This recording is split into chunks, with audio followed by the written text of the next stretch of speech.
Hey guys, I'm Miguel Miranda, and I'll be discussing the technical similarities between romantic music and punk rock. Whoa, seems like polar opposites, right? Well, not if you know the traits of your music genres. I'll break it down in a second. But first, I'll introduce the first piece, Symphony No. 9 in D minor, fourth movement by Ludwig van Beethoven.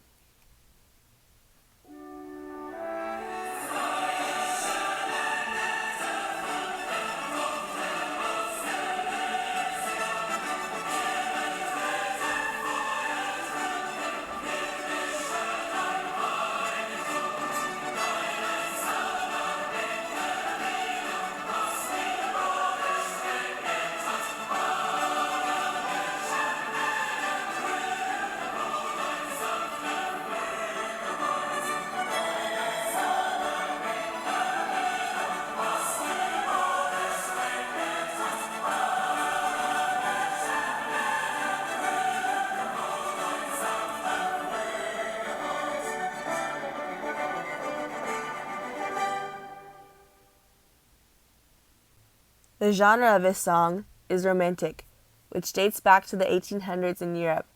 The genre of Romanticism breaks the rules, meaning it was a revolt against social and political norms of the Age of Enlightenment and a reaction against the scientific rationalization of nature and had a major impact on history. Romantic music is also described to evoke emotion.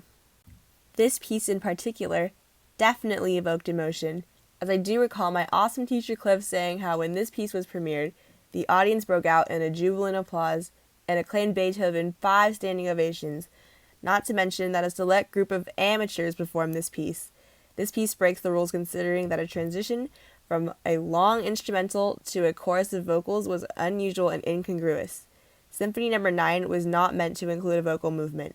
Beethoven had worked out a completely instrumental fourth movement, but threw it out and later became the finale for the Opus 132 string quartet in A minor in 1826.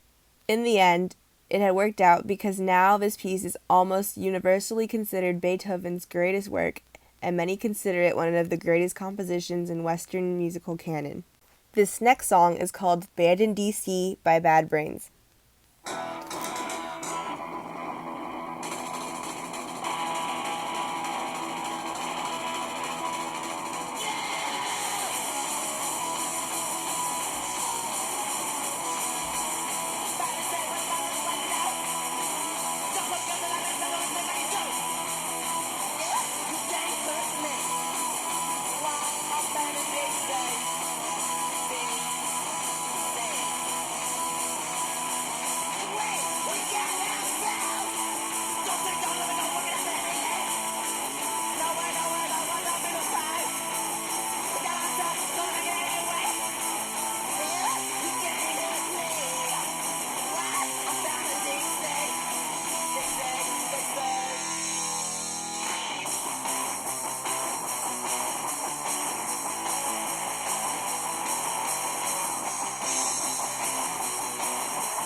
If I may, I want to talk about some of the lyrics in that song, starting with Band in D.C. with 1,000 more places to go, gonna swim across the Atlantic, that's the only place I can go. Bad Brains was formed in D.C., and even if they're banned there, they're gonna play there anyway. So punk, so rebellious. And then the next set of lyrics is, If you ban us from your clubs, it's the right time with the right mind. And if you think we really care, then you won't find in my mind. He doesn't care if people ban them from performing at venues because they can go wherever they want to and play. Also, it will hurt the venue more than the band, so the joke is on the clubs. Punk rock was a genre created in opposition of the generation before with its political anti-disestablishment lyrics and has become a medium for distress, rebellion, and rejection to conformity. Punk rock doesn't require skilled musicianship because punk rock bands tend to have stripped-down instrumentation but has a lot of fast, sloppy yelling energy. This genre also has its own culture, such as expressing youthful rebellion, wearing offensive clothing, and hold anti-authoritarian ideologies. Although punk isn't a widely adopted culture, the fact that it can affect a few people has produced a meaningful change. How is that for impacting his story? And now for the similarities between the genres. They are both against something. That was part of the foundation for their genre.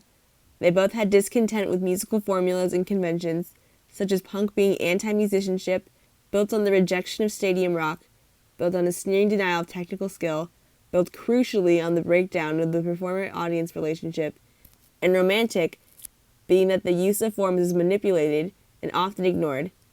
New forms are introduced to tell stories. Also, the music is much thicker in texture, much more expressive, especially with the use of rubato, and much more virtuosic. The two genres both evoked emotion, being that romantic music is dramatic, tells a story, and composers experimented more with harmonies to assist in telling the story or setting the mood of the piece.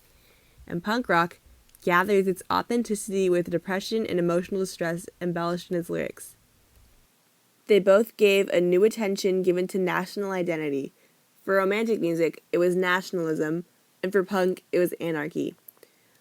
I would also like to mention that although romantic music is consisted of elite musicians, there is still room for inexperience. Like in Beethoven's Symphony No. 9, and punk rock embraced the low level of musicianship. In closing, although these two genres sound extremely different, if you look at the makeups of what makes it the genre that it is, you can find the similarities between any genre of music. Thank you for your time. The sources used to create this podcast were at wikipedia.org, classical.net, genius.com, differencebetween.com, and huffingtonpost.com. This piece is called My Favorite Things by John Coltrane, which is considered a modal jazz song. The traits of a modal jazz song are musical modes rather than chord progressions as a harmonic framework, which originates in the late 1950s and 1960s.